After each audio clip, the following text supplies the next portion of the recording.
Last year, I uploaded a video on a beginner-friendly sign-up form with a database connection. After that, many of you requested a follow-up covering email verification, profile pages, and password recovery, all in vanilla PHP. In this video, I will walk you through exactly that. This video is structured into 3 parts: exploring the front end, we'll test the authentication pages, then diving into the code base, I'll break down the logic behind it, and then lastly setting it up locally. I will guide you through installation so you can start modifying code. When a user visits the website, we first check if a session exists. If not, they are redirected to sign in page to ensure only authenticated user can access the site. Let's create a test account.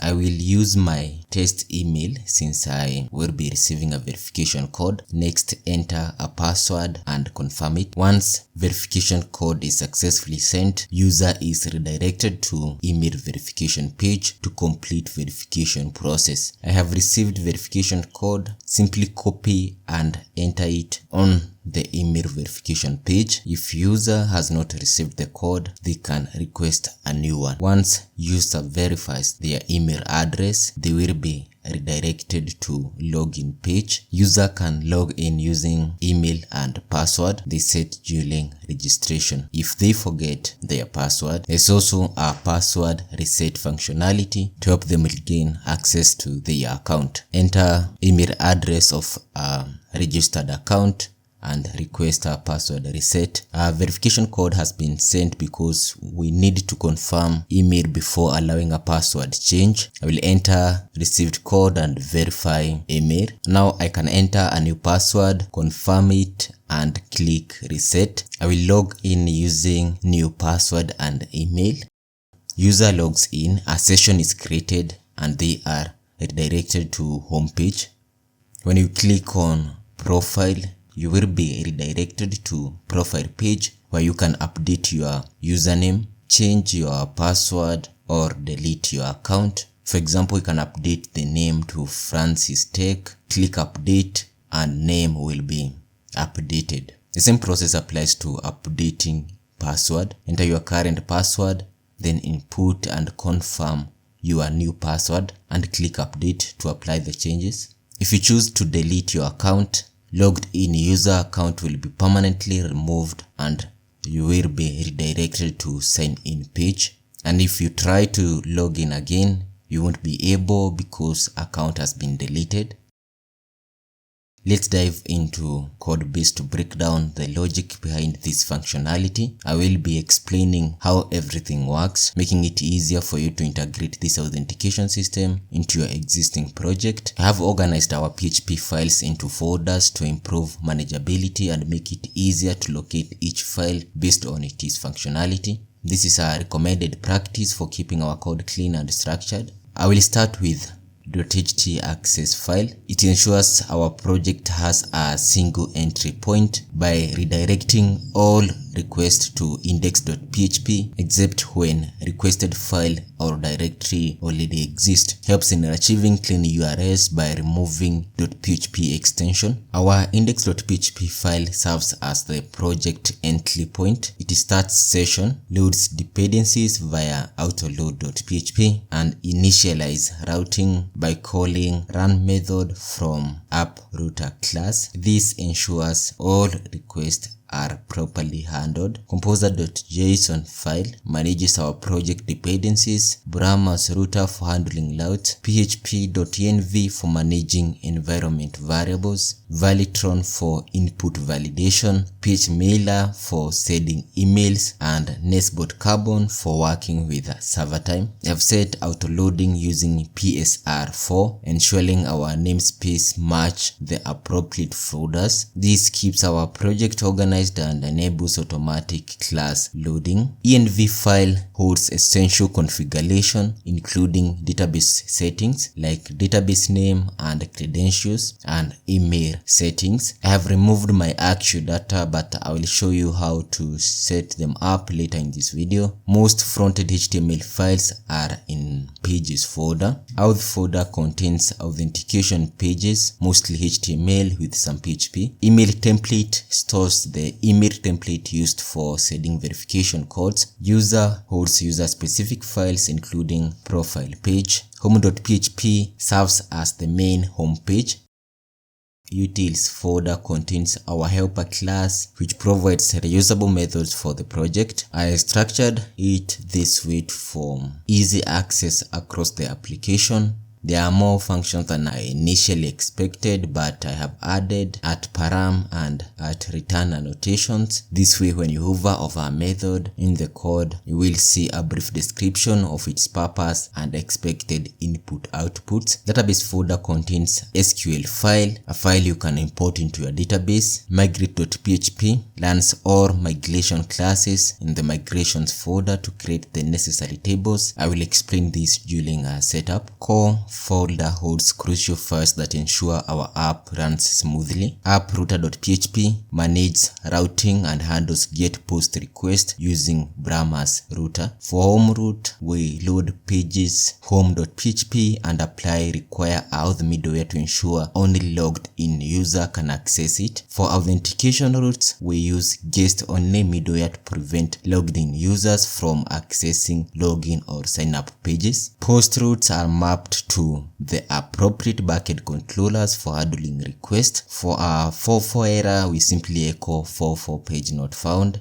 Database.php manages database connection. Config.php loads configuration settings from both config file and .env. Mail service.php handles email sending. Middleware.php manages session handling and logout functionality. Config folder contains a single file, config.php, where we define project settings. One key configuration is require _ verification option and auth section. When set to true, users must verify their email before accessing certain features. When set to false, verification is skipped, which is useful if you don't have an email host set up. This flexibility is helpful since sending emails require a hosting service with email support. If your project does not need email-based verification, you can disable it. However, note that some pages like password reset and account verification won't function without it. Assets folder contains subfolders for CSS, JavaScript, and images. CSS folder holds style sheets, including globals.css, defines global variables for consistent colors across the application. Auth.css styles for authentication pages. Profile.css styles for profile page, and styles.css styles for home page. JavaScript folder currently has a single file, main.js, which handles password visibility to go, drop-down functionality for displaying logout, and profile option in navbar. App folder contains our controllers and models. User.php model handles all user-related database operation. Any function that interacts with users table is defined here, making it easy to reuse these functions throughout the application. Controllers to handle requests. For instance, let's go through sign-up controller. If request is not post, we exit function and return an error, method not allowed. We validate the cross-platform token to ensure the request is coming from our site. CSRF protection prevents unauthorized request from external sites. We check if all input fields are valid and match the expected format. If any field is invalid, we redirect back to sign up page with errors. We also store previous input values using old key, allowing fields to be pre-filled with users' last input. We assign input value to respective variables. Password is hashed and a 6-digit verification code is generated. User instance is created. We check if email already exists using a method in the user model. If email is found, we return an error and redirect back to sign up page. If email does not exist, we create a new user using create user method from user model.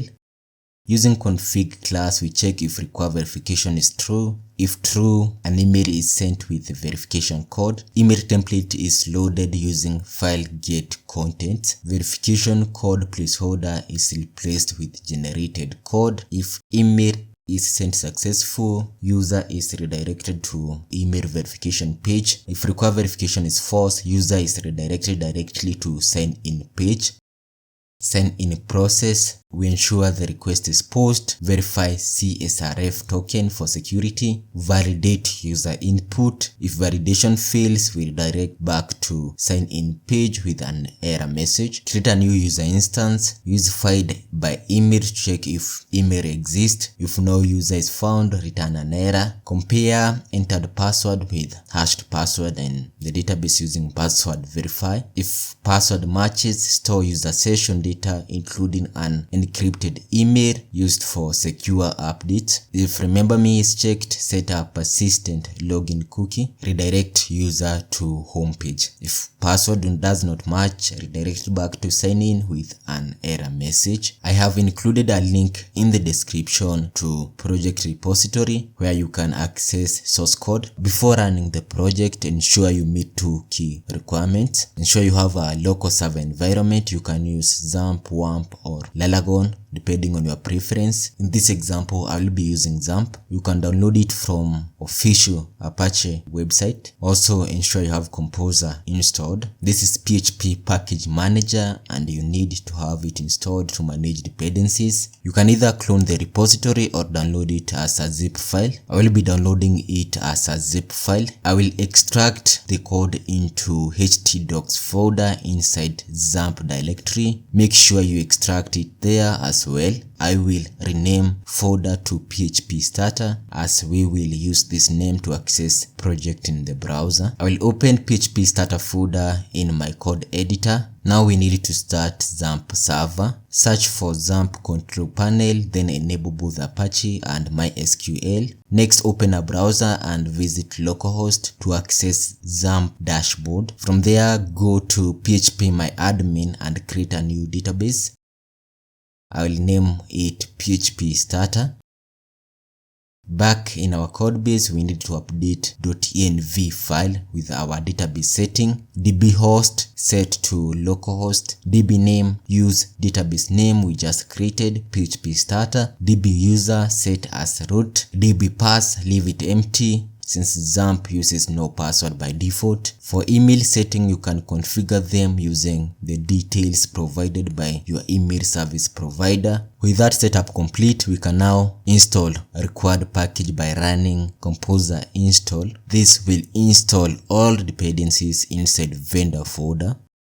We need to create users table. There are two ways to do this. Import provided SQL file into phpMyAdmin or run migration script to create table automatically. I'll be using migration script php database migrate.php since file is inside database folder. This command will execute migrations and create users table. To confirm, refresh phpMyAdmin and check database structure. Now let's drop users table so I can demonstrate how to import it manually.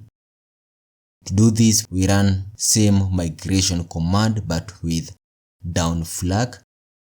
This will roll back migration and remove users table from database. Now go to phpMyAdmin, click on import tab and select SQL file located in database folder.